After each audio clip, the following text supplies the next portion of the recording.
Hello, I'm Glenn W. Hunter, and welcome to the 3 Cs of SEL. I'm the board chair of Touchstone Youth Resource Services, an SEL organization based out of Nashville, Tennessee. And this is Shor Denny of Community Now here in the Inland Empire. So, Shor, you ready to go today? I sure am. Well, today we have a very timely topic, and we're talking about community trauma. And what happens in community trauma is the fact that as life is impacting our communities, and particularly we're focusing on our younger people, but as life happens, there's a lot of stress that comes along and things that trigger it. And Shore is going to give us a lot of insight on many of them. So we're going to start with the stuff in the news that's really happening now, mass Right. shootings. Yes. How is that affecting just the day to day mindset of our young people? Well, first, I want to define community trauma. So, community trauma is when an incident happens that literally impacts the community in a negative way. And right now, we are talking about shooting. So, the fact that it's a community trauma, if a person shoots one person, the community feels it a little. Like, oh no, so and so down the street got shot. But when a group of people get shot, that trauma ripples. You have more people impacted. Number one, right? So you're going to have the people the unfortunately that were harmed during the event. You're going to have their relatives, their neighbors, their schoolmates. It's going to ripple out, and that's the community trauma that is going to take place. Over a shooting. And as we see, even think of the Parkland shooting, there's so many of them, unfortunately, but we on the West Coast were impacted almost, as much as on the East Coast in Florida where it happened. So the question becomes, how are we impacted as well as them? That would be community trauma. That's actually happening in our whole nation with all of the shootings that are happening in so many cities. Now we have a community that is living in fear because we have all been traumatized by the same issues or the same events. So I think what's really particularly interesting at this point in time is the fact that news travels at an unprecedented speed. Yes. So not only are the events and the images part of it, the emotion of it, family members crying, religious leaders in the community definitely imploring it. And now all of a sudden we can associate or internalize that angst, even though the event might be 2,000 miles away. Yes. So even in the distance, what does that mean to the people, say, in Southern California after an event maybe in Parkland? What's unique about it in our community, even though it's far away? Well, individually, people are going to be affected by trauma differently, especially community trauma. And the closer you are to the trauma, the more intense the trauma is going to be, and the reaction or non-reaction of the person. If you think about a situation, you're going to find the people that freeze, that won't do anything, that will ignore what's happening. That is also a coping mechanism that they're using to deal with the trauma. And then on the other hand, you have people that are gathering and organizing and protesting, demonstrating, and that would be an action. That trauma has moved them into action. So you understand that with trauma, you're dealing with the amygdala, which is in your limbic system, that is in charge of your fight or flight. Mm-hmm. So what we're looking at are the two choices of trauma, either fight or flight.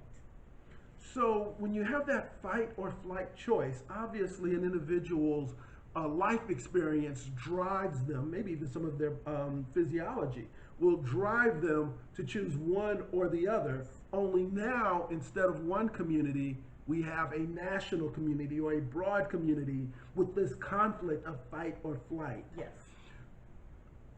How does that affect the people who are disengaged from it, knowing that you have this confusion, this tension there, even though they can't physically get near it? that's where you see a lot of stress in our community. That's where you see people going to therapists, getting mental health support, because they're not able to cope with it. It's in the air. Everybody is Mm-hmm. feeling it. So some people, as I said, will choose inaction as their coping mechanism, Mm-hmm. you know, you can say good, bad, and different. People are going to react the way that they are going to react, as you said, based on their experiences. So what we want to try to do is show everyone how to increase their life skills so that we don't have as much trauma in our community. Right now, what we see with the active people is that when they moved into action, let's talk about our youth. Our Mm-hmm. youth are using social media as their action vehicle, right? And Mm-hmm. they have organized and are protesting across the nation. And their trauma, their community trauma that they have felt, they're trying, that's their coping mechanism. It's a Mm-hmm. way to fix it. That has rippled into legislators because they've gotten so many community members involved that they have been able to impress this need upon our legislators who are now dealing with the community trauma by trying to place laws that will reduce the trauma of our community. So it's going to ripple and people will organize, and we as individual citizens will try to reduce the trauma within our communities. You see it in gang neighborhoods where the mothers will start coming out and trying to lay law that, you know, like in LA, the safe neighborhoods, or in Chicago, you know, this is a safe park, you all you guys go do it over there. You know, there are always going to be people in the midst of trauma that are going to move to take action to try to reduce.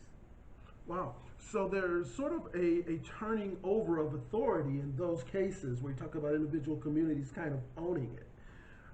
But I want to go back to one of the other things you talked about kind of briefly and dig a little bit deeper, and that's the ripple effect. How it goes from a community to a broader community, and even as young people use social media and old people use social media. What are the after effects of the ripple effect as these stories start being told throughout the broader fabric of our country? Let's say before the youth started organizing, it was despair because Mm-hmm. nothing was happening. People were organizing, there was protesting going on, that no change was happening. The shootings continued, and we as a community across our nation started, why is this happening? How can we fix it? Oh, there is no way to fix it. Oh, because we weren't able to compromise, right? The right gun rights people and the non-gun rights people were not able to compromise. So it would be trying to see that the ripples are going too positive, right? Right now, all of our ripples, when there's inaction or nothing is being done, it just propagates fear. Mm-hmm. And fear continues to grow, and fear continues, and then the fear is the rippling effect. And then you've got people putting chains of bars on their doors, and wanting to have open carry laws so that they feel that they can protect themselves because they're in fear of their community. Mm-hmm. So those are negative ripple effects. Okay. So, as you've articulated, we have positive and negative ripple effects. And through it all, people are trying to create change to an unsettling environment, which gets us to yet another arm that's attached to this. And these are the formal community organizations, um, established groups that, for one reason or another, have authority in the different communities. How do they intercede into all of this? Oof. It depends on which groups you're talking about. We're in Riverside County, so in groups, if you're talking about our county offices, our Mm-hmm. city offices, unfortunately, well, in the past, it's been a very intervention world. So their goals would have been more police, Mm-hmm. putting more force out to try to protect the residents of their community. Now, slowly, but we're coming into more of a prevention world where a lot of our city and county offices are getting trauma-informed care training. They're Ooh. starting to learn how to not only deal with their individual trauma, but how to interact with people that have dealt with trauma. Mhm. So they're starting to get some better education and understanding and building life skills that they can use to work with others that are harmed. Okay, so we have these organizations, and I like the example of the police force is now getting additional training to manage this quickly moving problem. But let's look at it from a more grassroots perspective. Community now cannot disassociate itself from the impact of trauma because you deal with students who are seeing this for maybe not the first time, but very early in their lives, and they have to manage that somehow. What tools are you providing with the youth you work with in these kind of situations as we're dealing with community trauma from violence? It's twofold. On one hand, we're building our youth and trying to create a positive environment so that there will not be a shooter, right? We're Mm-hmm. trying to build our youth so that they have the coping skills, social skills, and empathy that they need so that they will not harm others in that manner. And then secondly, is building the skills of organizations like the city and the county and local businesses that are dealing with these harmed individuals, which is almost everybody, Mm-hmm. and again understanding, changing rules so that they're not you will do because to rules of do you agree to do this for, right? So you will close the door because we want to keep the cold air in, or do you agree to because we want it to be cool in here, will you agree to close the door? Mm-hmm. It's Mm-hmm. very that's like a trauma informed way of transforming rules. But what we really want to do is in our organizations is build our youth. Community now is building a hopefully generations of youth that are going to have skills that they are going to use instead of picking up a gun, instead Mm-hmm. of taking drugs, instead of joining gangs. And our goal is to product and modules to other school districts and different county offices so that this education can be given to more people. We're also looking organizations like ours at funding sources that can be used to bring these types of programmings and educational opportunities within the cities and the counties of the United States. So there's clearly a logical thread and process with how you're working, not just within your organization, but taking that and then layering it out through law enforcement and other avenues, the legislative avenues, so that your experiences now are amplified in terms of trying to reduce community trauma. Yes, yes. And so that we're not working in silos. There are a lot of organizations working with trauma, a lot of organizations working with ACEs and um, uh, different issues that impact our community in a negative way, and looking for how we can switch it. How can we make positives out of these and build our communities? And what we would like to do is see how we can bring it all together. Mm-hmm. We're all going towards the same goal. We're all looking at prevention and how it will impact our whole community. Systematic change, not one school over here, but how do we impact the county to change rules, to change laws? How do we build a trauma-friendly community? Again, because we know through the ACE test that in America, 60% of Americans, and this was really based on Caucasians, that they have at least 4 ACEs.